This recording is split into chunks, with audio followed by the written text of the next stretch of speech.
नमस्कार, खास खबर देख रहे हैं आप। मैं हूं आपके साथ सपना दीपक मद्दीशा। हरियाणा में निकाय चुनाव का ऐलान हो चुका है। सियासी सरगर्मियां भी शुरू हो गई हैं। हरियाणा नगर निकाय चुनाव के लिए 2 मार्च को मतदान होना है और 12 मार्च को नतीजे सामने आएंगे।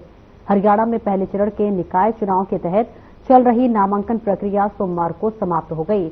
वहीं अब आपको बताते चले कि 10 नगर निगमों में मेयर के साथ ही नगर परिषद और पालिकाओं के प्रधान और पार्षद पद के लिए 3000 से अधिक प्रत्याशियों ने नामांकन कराया है। तो वहीं नगर निगम और परिषदों में भारतीय जनता पार्टी व कांग्रेस के बीच सीधी टक्कर है। दोनों दलों के प्रत्याशियों ने पार्टी चुनाव चिन्ह के आधार पर ही नामांकन दाखिल किया है। मनोहर सरकार के दूसरे कार्यकाल के दौरान सत्ता में भागीदार रही जननायक जनता पार्टी ने भी इस चुनाव से कन्नी काट ली है, जबकि विधानसभा में 2 विधायकों वाली इंडियन नेशनल लोकदल यानी इनेलो और आम आदमी पार्टी ने कुछ स्थानों पर प्रत्याशी उतारे हैं।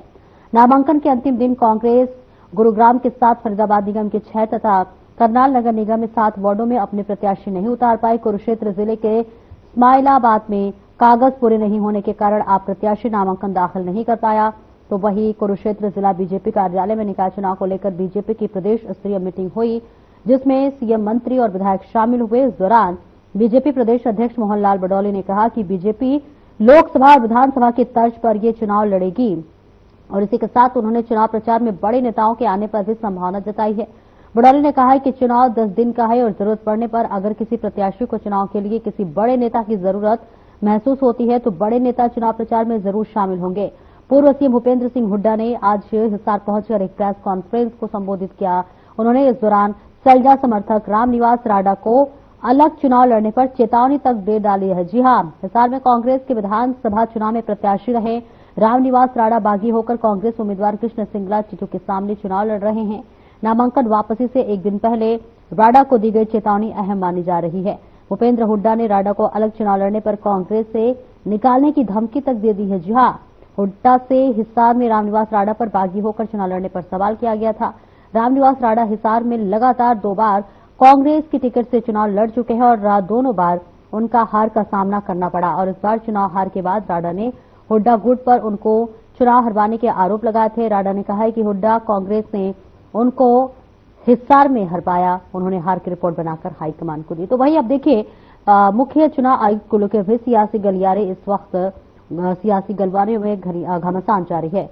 राहुल गांधी ने नियुक्तियों को लेकर सवाल उठाए हैं, जिस पर केंद्रीय मंत्री मनोहर लाल ने भी जवाब देते हुए कहा है कि राहुल गलत आरोप न लगाए, वे खुद नियुक्ति प्रक्रिया में शामिल थे। हरियाणा के मुख्य सचिव आईएएस डॉक्टर विवेक जोशी को बड़ी जिम्मेदारी देते हुए उन्हें चुनाव आयुक्त को नियुक्त कर दिया है और इस बीच उनकी नियुक्ति के आदेश भी जारी कर दिए गए और विवेक जोशी की जगह हरियाणा में जल्द ही नए सचिव की भी नियुक्ति हो गई है। और बताया जा रहा है कि अब सियासी गलियारों में इसको लेकर घमासान जारी है। राहुल गांधी कई तरह के आरोप लगा रहे हैं, तो उस पर यह भी बताया जा रहा है कि राहुल गांधी खुद जो है इस नियुक्ति में शामिल थे। इसके बाद भी राहुल गांधी का सवाल उठाना कहीं ना कहीं लाजमी नहीं है। तो ऐसे में आपको बता दें कि हरियाणा में देखिए निकाय चुनाव का बिगुल बज चुका है, तारीखों का ऐलान हो चुका है। 2 मार्च को मतदान भी होने वाले हैं, ज्यादा वक्त नहीं है और वही 12 मार्च को देखिए रिजल्ट सामने आएगा, फिर पता चलेगा कि आखिरकार हरियाणा के निकाय चुनाव में किसने जीत की है और किसकी हार हुई है। लेकिन इस बीच हरियाणा के पहले चरण के निकाय चुनाव के लिए चल रही नामांकन प्रक्रिया देखिए सोमवार को ही समाप्त हो गई और 10 नगर निगमों में मेयर के साथ ही नगर परिषद और पालिकाओं के प्रधान और पार्षद पद के लिए 3000 से अधिक प्रत्याशियों ने नामांकन कराया है।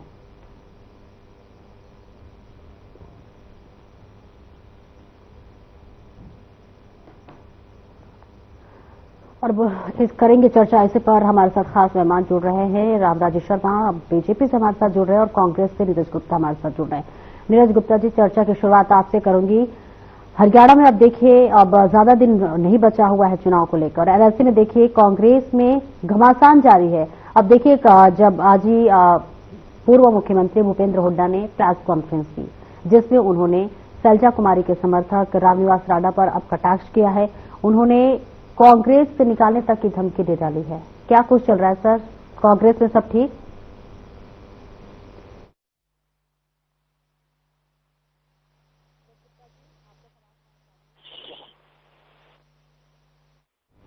तो कुछ टेक्निकल समस्या की वजह से नीरज गुप्ता जी से हमारा संपर्क टूट रहा है, वापस से उन्हें संपर्क करेंगे। लेकिन इस बीच हमारे साथ रामराजी शर्मा जी भी हमारे साथ जुड़े। रामराजी जी, देखिए किस तरह से नेता प्रतिपक्ष भी देखिए कांग्रेस में नहीं चुना गया, इसके बाद भी लगातार, और देखिए मुख्य चुनाव आयुक्त जब चुनाव किए गए उसमें भी कई तरह के आरोप लगाए जा रहे हैं कांग्रेस की तरफ से। देखो, मैं आपको बताना चाहूंगा, जहां तक मुख्य चुनाव की नियुक्ति का सवाल है, इसमें एक प्रक्रिया होती है, नेता प्रतिपक्ष भी इसमें शामिल होता है। बिल्कुल। और इसमें विधि मंत्री और माननीय प्रधानमंत्री जी, राहुल गांधी जी जब इस प्रक्रिया में शामिल थे तो उन आरोप तथ्यों से परे है, निराधार है, बेबुनियाद है, और माननीय केंद्रीय मंत्री मनोहर लाल जी ने उनकी बात का जवाब भी दे दिया है। और ज्ञानेश कुमार जी वरिष्ठ IAS हैं, उनको मुख्य चुनाव आयुक्त और हरियाणा के मुख्य सचिव, ये बड़े हरियाणा के लिए गौरव की बात है। हरियाणा के मुख्य सचिव थे, अभी उन्होंने रिजाइन दे दिया है। डॉक्टर विवेक जोशी जी, उनको चुनाव आयुक्त बनाया गया है, नियुक्त किया गया है। मैं प्रदेश की जनता की तरफ से उनको हार्दिक बधाई एवं शुभकामनाएं देता हूं और उनके उज्जवल भविष्य की कामना करता हूं। जिस तरह से हमारे देश की जनता ने तीसरी बार हमारी सरकार बनाई, विश्व के सबसे लोकप्रिय और ताकतवर प्रधानमंत्री आदरणीय नरेंद्र मोदी जी को तीसरी बार प्रधानमंत्री कुर्सी पर बिठाया, उनकी अगुवाई में हमारा देश बढ़ रहा है, रक्षा के क्षेत्र में आत्मनिर्भर हुए हैं, आर्थिक दृष्टि से मजबूत हुए हैं। और जिस तरह से हमने कभी सपने में भी नहीं सोचा था भाई एक भव्य ऐतिहासिक राम मंदिर का निर्माण अयोध्या धाम में होगा। अयोध्या धाम में एक भव्य ऐतिहासिक राम मंदिर का निर्माण हुआ। धारा 370 और 35A जम्मू कश्मीर से हटाई गई, विदेश में डंका बजा हमारा। ऐसे ही हरियाणा में भी हमारे बहुत तो डॉक्टर नायब सिंह सैनी हो गए, मैं इनको बधाई देता हूं, उनको उनके उत्कृष्ट कार्य के लिए, उनके समर्पण के लिए, जिस तरह से जनता की सेवा में वो समर्पित रहते हैं 24 घंटे, और जनता में जिस तरह से उनकी पॉपुलरिटी बढ़ती जा रही है, क्षत्रिय बिरादरी को साथ लेकर चलते हैं, उनके इस कार्य के लिए उनको मानक उपाधि से नवाजा गया है, डॉक्टरेट की उपाधि से नवाजा गया है। अब डॉक्टर नायब सिंह सैनी होंगे वो, उनका नाम।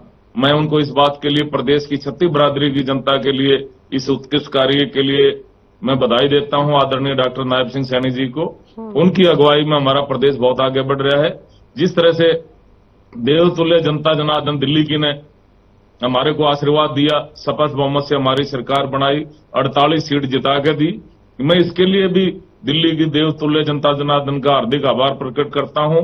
ये क्षत्रिय बिरादरी की जीत है, देवतुल्य जनता जनार्दन की जीत है, विश्व में सबसे लोकप्रिय और ताकतवर प्रधानमंत्री आदरणीय मोदी की गारंटी की जीत है, उनकी नीतियों की जीत है, उनकी सिद्धांतों की जीत है। हमारे चाणक्य के रूप से विख्यात प्रसिद्ध रणनीतिकार सरदार पटेल जी के बाद में लौह पुरुष के नाम से जाने जाने वाले आदरणीय अमित शाह जी की चाणक्य नीति की जीत है, वो हमारे माननीय गृह मंत्री जी हैं। आदरणीय मनोहर लाल जी ने वहां मोर्चा संभाला, उन्होंने बहुत अच्छा मैनेजमेंट दिया। हमारे हरियाणा के नेताओं की ड्यूटी लगाई, ये उनकी जीत है। हरियाणा के सभी नेता गए थे, मेहनत की, उनकी जीत है। और जिस तरह से माननीय मुख्यमंत्री जी ने केजरीवाल जी की आरोपों का जवाब दिया, उन्होंने, केजरीवाल ने कहा था भाई यमुना नदी में को हरियाणा पवित्र करके भेज रहा है, उसमें जहर मिला के भेज रहा है, और जहर का पानी दिल्ली वालों को पिलाने के लिए भेज रहा है। माननीय मुख्यमंत्री जी ने उनको ललकारा और उनकी झूठ का पर्दाफाश किया। उन्होंने पल्ला घाट में, जो अंतिम छोर है हरियाणा का, वहां जाकर उनको कहा, केजरीवाल जी मैं ये पानी पीता हूं, माननीय हमारी माता यमुना नदी का मैं पानी पीता हूं, और आगे दिल्ली को आपको स्वच्छ पानी भेज रहा हूं। आप भी राजघाट पर जहां महात्मा गांधी जी विराजमान है, आप ये पानी पीजिए और इसमें यमुना मैया में आप स्नान कीजिए, और नहीं तो दिल्ली की देवतुल्य जनता जनार्दन से और हरियाणा की देवतुल्य जनता जनार्दन से आप माफी मांगिए। और जनता ने उनका झूठ का पर्दाफाश भी कर दिया। अब उनकी दुकान बंद हो चुकी है, और 3 तरफ से हरियाणा की सीमाएं दिल्ली से अटैच हैं। हरियाणा की हमारी रिश्तेदारियां भी हैं, हमारे ज्यादातर हरियाणा वासी वहां दिल्ली में वास करते हैं, हमारी नौंदानंदार है, हमारा भाईचारा है। लिहाजा इसका असर छोटी सरकार के चुनाव में भी जरूर पड़ेगा, निकाय चुनाव में जरूर पड़ेगा। और माननीय मुख्यमंत्री जी ने, कल भी हमारे नेताओं की कुरुक्षेत्र में मीटिंग हुई है, और सब प्रदेश अध्यक्ष जी की ने सबको दिशा निर्देश जारी कर दिए हैं और इससे पहले माननीय मुख्यमंत्री जी ने सभी अधिकारियों को आवश्यक दिशा निर्देश जारी कर दिए थे कि भाई समाधान शिविर के नाम से उन्होंने इसका नाम दिया था कि फर्स्ट आवर में वो जनता की समस्याओं का समाधान करें और बाकी अधिकारीगण जो रूटीन के काम है वो अपने करें। और इसी संदर्भ में सभी एमएलए, सभी मंत्रीगण, सभी एमपीज और सभी वरिष्ठ कार्यकर्ता, सभी नेताओं की सबकी ड्यूटी लगा दी थी वह जनता की समस्याओं का समाधान करें, जनता के बीच में रहें। और जिस तरह से मुख्यमंत्री जी की पॉपुलरिटी जन जन को भारी है, छत्ती बिरादरी का आशीर्वाद उनके साथ है, युवा शक्ति उनके साथ है, महिला शक्ति का आशीर्वाद है, मैं दावे के साथ कह सकता हूं छोटी सरकार में हर जगह कमल खिलेगा और ऐसे ही हम जनता की सेवा करते रहेंगे। आने वाले 30-35 साल तक हमारी सरकार ऐसे ही चलती रहेगी क्योंकि जनता का आशीर्वाद है, जिसको जनता आशीर्वाद देगी लिहाजा उसकी सरकार बनेगी।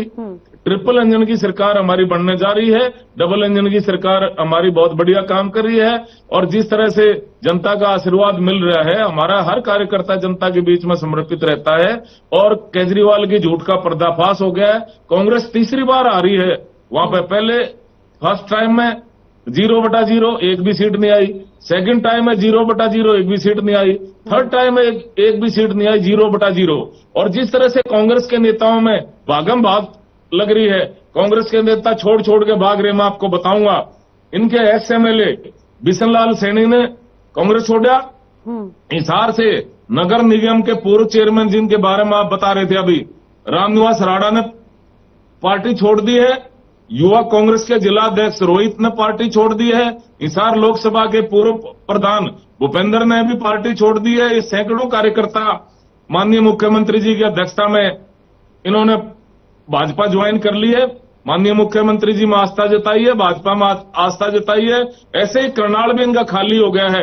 इनके जिला संयोजक सरदार त्रिलोचन सिंह जी 2 बार जो विधानसभा चुनाव लड़ चुके हैं वो भी भाजपा में आ गए हैं। इनके पूर्व जिला अध्यक्ष अशोक खुराना वो भी भाजपा में आ गए। निकाय समिति के इनके जिला संयोजक पंकज गाबा भी भाजपा में आ गए हैं और जो इनके बीजेपी इसके उम्मीदवार थे आम आदमी पार्टी के, वो सुनील बिंदल, वो भी भाजपा में आ गए हैं। हर जगह भाजपा भाजपा हो रही है, हर जगह भाजपा का डंका बज रहा है, हर जगह कमल खिलने जा रहा है। और 45 साल तक सरदार त्रिलोचन सिंह जी 45 साल तक कांग्रेस में रहे। उन्होंने कहा भाई 45 साल में कुछ नहीं मिला, खाली कांग्रेस तो ढकोसला और इसको जो छोड़ देगा वो फायदे में रहेगा।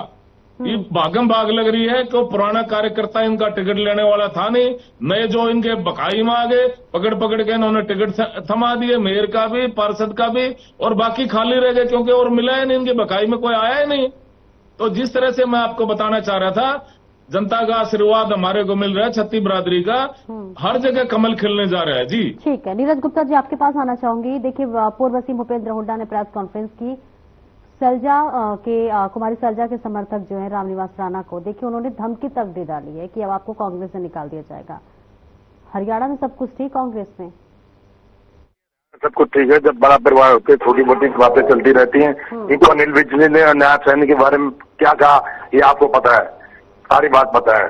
तो इन बातों को इंटरनल मैटर है, परिवार में छोटे मोटे झगड़े होते रहते हैं। जब चुनाव का समय तब एक है। देखिए हमारी पूरी नगर निगम की चुनाव की पूरी तैयारी है। कल फरियाद में हमारे प्रदेश इस प्रदेश अध्यक्ष में उदयभान जी ने हमारी मीटिंग ली है, कल फरियाद की मीटिंग ली है। डिस्ट्रिक्ट वाइज वो जा रहे हैं और यहाँ जितने भी कैंडिडेट को बताया गया किस मुद्दों पर मैं चुनाव लड़ना है क्या नहीं। लेकिन मैं आपसे ही कहना चाहता हूँ, हमेशा जी बिल्कुल ये भी देखा जाता है, चाहे लोकसभा चुनाव, विधानसभा चुनाव कोई भी हो, जब चुनाव की तारीखें नजदीक आती हैं कांग्रेस में खींचतान होता ही रहता है। तो जनता का फिर कहीं ना कहीं विश्वास तो खो रही है ना कांग्रेस। चुनाव मुद्दे पर लड़ेंगे। देखिए मैं इनकी एक बात करता हूँ, आज ये चुनाव हरियाणा में ऐतिहासिक पल आया, 3 साल बाद चुनाव हो रहे हैं। देखिए खुद ही चुनाव से भागते रहे। हम तो 3 साल से पहले कहते रहे चुनाव कराओ।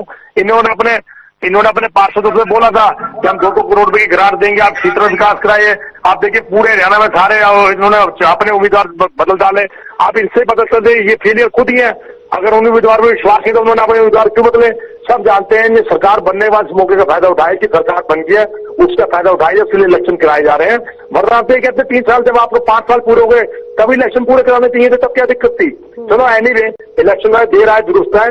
देखिए हमारा हर डिस्ट्रिक्ट में मुद्दों मानेसर हो, चाहे फरीदाबाद हो, चाहे गुड़गांव हो, चाहे रोहतक हो, सब जगह तैयारी पूरी है। आप देखिए वो सारी प्रक्रिया नाम कटने की प्रक्रिया या लास्ट तारीख है, जिन्होंने नाम लेने वापसी सीधे सब हो जाएंगे और कल से प्रचार शुरू हो जाएगा। प्रचार तो लगभग शुरू हो चुका है। हमारे सभी कैंडिडेट को आदेश है कि निर्देश दिए गए डोर टू डोर कन्वेंसिंग करें और जनता की नेताओं को बताएं इन्होंने कैसे झूठ बोला, कैसे अब तक देखिए 1,80,000 की वो जो कर्मचारी की योजना थी फ्री में मकान देने की, सस्ते मकान पे, वो कैसे इन्होंने यू टर्न दिया। जनता के मुद्दों पर जाएंगे, 21 रुपए खाते में नहीं आया अब तक, ना 500 वर्ष सेंटर आया। कैसे इन्होंने सरकार को बेवकूफ बनाया, कैसे सरकार एक बेवकूफ बना रही है, कैसे भावना खेल रही है, वो हम ग्राउंड पर लाके हमने मुद्दे तैयार किए नगर निगम से रिलेटेड। क्या इन्होंने झूठा फरियाद में 200 करोड़ का नगर निगम घोटाला, संसार का ऐसा घोटाला है जिसमें बीमा पेमेंट के 200 करोड़ की पेमेंट होगी, सिर्फ अफसरों पर गाजगिरी, क्योंकि जो उसका पोर्टफोलियो मिनिस्टर था कहीं दूर तक नामो निशान नहीं। और हमारे माननीय प्राइम मिनिस्टर जी बात करते हैं कि जब ऑडिट होगा, दिल्ली की पहली विधानसभा होगी तो उसमें ऑडिट लाके जिन्होंने भ्रष्टाचार के उल्लंघन करेंगे। भाई ये कानून सिर्फ क्या दिल्ली पे लागू है? जहां की सरकार है वहां लागू नहीं है। आपने सत्ता ले ली दिल्ली की तो वहां लागू कर रहे हैं, आप अपनी सरकार में क्यों नहीं कार्रवाई करते? आज 12 साल हो गए, हमने तो नगर निगम में भ्रष्टाचार का मामला उठाया था, उसके बाद शराब घोटाला हुआ, हरियाणा में चावल घोटाला हुआ, किस पे संज्ञान लिया? सिर्फ नरेंद्र मोदी जी वहां लोगों को बेवकूफ बना रहे, सिर्फ इतनी भाषा बोलते हैं कि पहले विधानसभा होती है ऑडिट होगी। अरे अपनी सरकार का तो ऑडिट कराइए 10 साल में। आपका खेल मंत्री चाहे केंद्रीय राज्य खेल मंत्री, उन पर यौन शोषण के रोकोगे, कोई कार्रवाई नहीं, कुछ भी ये जो किसी से रजिस्ट्रेशन लेते ही नहीं, क्योंकि पिछली बार तो सरकार, इस बार तो सरकार बैसाखियों की तरह टिकी पड़ी है, सेंट्रल सरकार, इनकी कीमत नहीं है। वैसे कहते हैं जीरो टॉलरेंस पॉलिसी, बटेगा जीरो टॉलरेंस पॉलिसी? बताइए क्या इन्होंने भ्रष्टाचार पर कार्रवाई कह रहे थे, काला धन लाएंगे, है नोटबंदी से क्या फायदा हुआ? देखिए वो तो मैं उस मुद्दे में नहीं जाना चाहता, हम नगर निगम के मुद्दे पे कर रहा हूँ। ये भाई साहब मेरे सेंटर की बात करते तो मैं ये बात छेड़ता हूँ। हमें नगर निगम मुद्दों पर चुनाव लड़ेंगे, जो बिजली की समस्या, पानी की समस्या, जो सीवर की समस्या, सड़कों की समस्या, वो सारा रोड मैप तैयार है और हम जनता के बीच जा चुके हैं। कल से हमारी तैयारी पूरी हो चुकी है। आगे आप देखना फरियाद में कड़ाई टक्कर है। बाकी किसी जिले में रोहतक हो, मानेसर, सब एक तरफ सरकार बनेगी। रोहतक में देखिए क्या भगवान ने चाहता हम खाता भी नहीं खुलने देंगे, क्योंकि रोहतक में हुड्डा साहब पर हुआ, हुड्डा तो पूरी कांग्रेस में की 6 की विधानसभा, सोनीपत हुआ, अंबाला हुआ। हाँ फरियाद में हम खासा टक्कर दे देंगे, कड़ी टक्कर का मुकाबला, क्योंकि फरियाद में सिर्फ हमारी एक ही विधानसभा सीट है, कहने में मुझे कोई गुरेज नहीं, इसलिए वहां में कड़ी मेहनत करनी पड़ रही है। रामराजे शर्मा जी जवाब दे दीजिए। वादे पूरी नहीं कर रही है, भ्रष्टाचार का मामला, तमाम बातों का जिक्र किया नीरज जी ने, जवाब दे दीजिए। रामराजे जी अब तक आवाज पहुंच पा रही मेरी? हाँ आवाज आ गई जी, अब आ गई। देखो मैं आपको बताना चाहूंगा, जो पार्टी भ्रष्टाचार की गंगोत्री हो, जिनकी भ्रष्टाचार में बही गड़गी हो, वो दूसरे को ऊपर आरोप लगाना ये शोभा नहीं देता। आपको पता है कांग्रेस के टाइम में पूरी किताब लिखी जा सकती, इतने घोटाले हुए कांग्रेस के टाइम में। ये सेक्शन 4(6) का नोटिस थमा देते थे, किसान को डरा धमका देते थे और सस्ते भाव में जमीन अड़प लेते थे, महंगे भाव में बिल्डर को बेच देते थे। ये इनका इतिहास है। और अन्य कितने घोटाले बताऊं आपको, पूरी किताब लिखी जा सकती है। इतना आप डिबेट करा लो सिर्फ कांग्रेस के घोटालों के ऊपर, मैं एक एक करके आपको बता दूंगा क्योंकि समय थोड़ा है। मैं संक्षेप में बताता हूं। इनके शमशेर गोगी जी इनके एमएलए कैंडिडेट थे, इनके एक्स एमएलए हैं। जब उनसे किसी ने पूछा कि गोगी जी बताइए आपके टाइम में घोटाले बहुत हुए हैं, तो तब उन्होंने जवाब दिया पत्रकार को कि आपकी सरकार के टाइम में घोटाले ज्यादा हुए। वो बोले अरे भाई बिना घोटाले के कोई सरकार चलती है क्या? फिर उनसे पूछा कि यदि आपकी सरकार आ गई, बिल्ली के भागे छिक्का टूट गया, भगवान ना करे आपका सूत बैठ जाए थारी सरकार का, तो क्या करोगे सबसे पहले? उन्होंने कहा भाई पहले तो अपना घर भरेंगे, फिर अपने सगे संबंधियों के घर भरेंगे, फिर बाद में देखेंगे जनता को। इसका मतलब जनता बाढ़ में जाए पहले अपना घर भरेंगे। ये तो इनके एमएलए कैंडिडेट की स्टेटमेंट है। अच्छा दूसरे में ये भाई जहां फरीदाबाद से आते हैं, उन्होंने भर्ती दफ्तर खोल दिया। भाई मेरिट का तो मुझे पता ना है, मेरिट के वो है भाई 200 नौकरियां मेरे बांट रहा होंगी, 50 वोट पाओ और एक नौकरी ले जाओ। अरे मेरे भाई ना नोमन तेल होगा ना राधा नाचेगी, क्यों दिन में सपने ले रहे हो? नौकरियों वाला तो मामला माननीय मनोहर लाल जी उस टाइम में हमारे मुख्यमंत्री थे, आदरणीय केंद्रीय मंत्री हैं वो, उन्होंने बहुत बढ़िया सिस्टम बना दिया था हरियाणा में। पहले इनके टाइम में नौकरियां कैसे मिलती थी? परिवारवाद, क्षेत्रवाद, भाई भतीजावाद, जातिवाद। उस टाइम में आदरणीय मनोहर लाल जी हमारे मुख्यमंत्री थे, उन्होंने कहा कि भाई पूरे हरियाणा का परिवार मेरा परिवार है, पूरे हरियाणा के बच्चे मेरे परिवार के बच्चे हैं, मैं मेरिट के आधार पर बिना खर्ची बिना पर्ची के नौकरी दूंगा। और उन्होंने दी, और उसका फॉलो अप, उनका अनुसरण आदरणीय नायब सिंह सैनी जी कर रहे हैं। आज किसान का बेटा, मजदूर का बेटा, गरीब का बेटा बिना खर्ची बिना पर्ची के, जिसकी 3 पीढ़ी खाली चली गई, कोई चपड़ासी नहीं लगा था, आज क्लास 1 अफसर लग रहा है। ये अपने आप में गौरव की बात है। ये हमारी सरकार लगा रही है। और दूसरा मैं बताना चाहूंगा, हमारे यहां ये संभव है, एक किसान का बेटा, मजदूर का बेटा, एक गरीब का बेटा हमारे देश का प्रधानमंत्री बन सकता है, हमारा मुख्यमंत्री बन सकता है, एक आदिवासी महिला हमारे देश की राष्ट्रपति बन सकती है। इनके यहाँ ये संभव नहीं है। इनके यहाँ तो राजा का बेटा राजा बनेगा, मुख्यमंत्री का बेटा मुख्यमंत्री बनेगा, एमपी का बेटा एमपी बनेगा, मंत्री का बेटा मंत्री बनेगा। और मैं आपको बताना चाहूंगा, जिस तरह से जनता का आशीर्वाद हमारे को मिल रहा है, हर जगह कमल खिलने जा रहा है। छोटी सरकार हमारी बनने जा रही है। अब ट्रिपल इंजन की सरकार होगी हरियाणा में, क्योंकि इनका तो भागम भाग लग रही है। मैंने जैसे आपको लिस्ट बताई, इनका तो भागम भाग है। हर कार्यकर्ता छोड़ छोड़ के भाग रहा है, हर कार्यकर्ता, क्योंकि इनका सेना का जो मनोबल डाउन हो जाए ना, सेना लड़ाई नहीं लड़ा करती। इनके कार्यकर्ता का मनोबल डाउन हो गया, क्योंकि दिल्ली में तीसरी बार हार गए और 5 सीट इन्होंने ठगी ठोरी में जीत ली थी। इन्होंने झूठ बोला था, आरक्षण खत्म कराया जा रहा है, संविधान बदला जा रहा है, बहनों के खाते में 1 लाख आएंगे, 8,500 रुपए महीना आएंगे, खटाखट फटाफट। वो झूठे गारंटी कार्ड तक इन्होंने बहनों को बांट दिए थे। बहनों को गारंटी कार्ड ले लेके इनके पीछे पीछे भाग रही थी, ये भागे फिर रहे थे। इनकी कार्ड की अंटी चढ़नी थी और चढ़ चुकी थी 5 सीटों में, जनता जाग चुकी थी। अब इसलिए विधानसभा चुनाव में ये हार चुके, विधानसभा चुनाव में ये हार गए थे, इसलिए आ रहे थे। जनता में प्रतिशोध की भावना थी, जनता ने बदला लिया, इनकी ठगी ठोरी की दुकान बंद कर दी जनता ने। ये आगे ट्रिपल इंजन की सरकार हमारी बनने जा रही है। इनका कांग्रेस में तो भागम भाग है, कांग्रेस के ऊपर कोई झोला उठाने वाला नहीं मिलेगा आपको, देख लेना आप जी।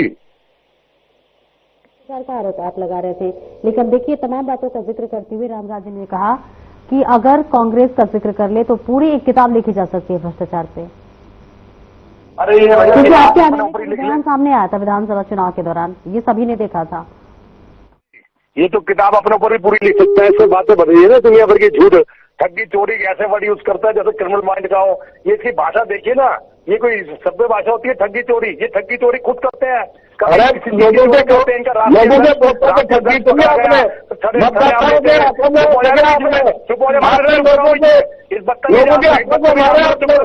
ये बदतमीज इंसान है, ये बदतमीज इंसान है, बदतमीजी रहेगा। ये बदतमीज इंसान है, कभी सुनेगा। इसकी उम्र के अपनी उम्र का हर रोज गाली खाता है, फिर भी बदतमीजी कर तू अपनी उम्र का तो सबसे बड़ा चोर ठगी कहीं जनता जाग चुकी है। चुप कराइए। देखिए, इस व्यक्ति को ये नहीं पता संविधान से कुछ 5 सीटें आई, 4 सीटें आई। भैया तुझे क्या मिर्ची लग रही है? 5 आई, जनता ने दी ना। जनता के वोट को ठगी चोरी करता है। अगर मैं बोलूं तुम्हें 40 सीटें दे दी विधानसभा, तो हम भी कह सकते हैं सबसे बड़े चोर तो तुम हो, जो जनता को ठग लेके 21 रुपए 21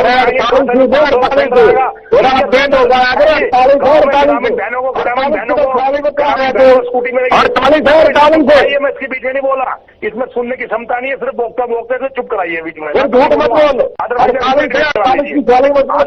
डिबेट करा लीजिए, डिबेट करा लीजिए मैडम, इसके आगे कोई प्लीज भाषा का मर्यादा बना रखे, आप अपनी बात रखें। रामराज जी लौटती हूँ, देखिए समय की भी बहुत कमी है, फिर ऐसे डिबेट नहीं हो पाएगा। बोली नीरज जी।